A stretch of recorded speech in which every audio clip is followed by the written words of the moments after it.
Good evening guys. Ayan, samahan niyo po akong gumawa ng puto pizza. Ayan po, lalagyan natin ng yung harina na parang kinanaw natin sa tubig at nilagyan ng gatas at parang puto. Lalagyan natin siya ng bell pepper at lalagyan natin ng spaghetti sauce yung ibabaw niya. Tapos ay ilalagay, parang pagluluto din lang po ito ng puto. Kaya lang lalagyan natin ng sauce at lalagyan natin pwede po nating lagyan ng hotdog at saka pwede nating lagyan ng mga ingredients na kung anong yung gusto nyo sa panlasa nyo po. Kahit ano po ang gusto nyong ilagay, okay lang.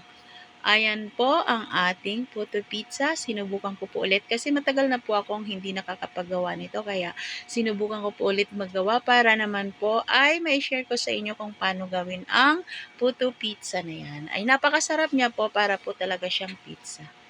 Ayan na po ang finished product ng ating puto pizza.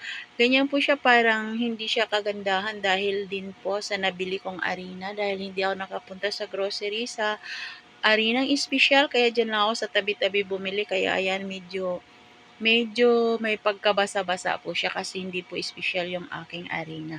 Pero napakasarap niya po kasi nilagyan ko po siya ng asin, konting asukal, at nilagyan ko po ng pampalasa para maging lasang pizza po siya. Ayan na po ang aking finished product at ako po ay magkakape.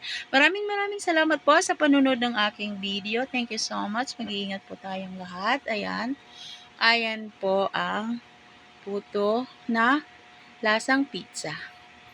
Maraming salamat po.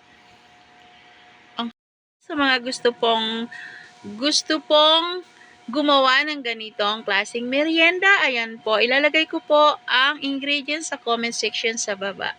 Thank you so much for watching guys. Salamat.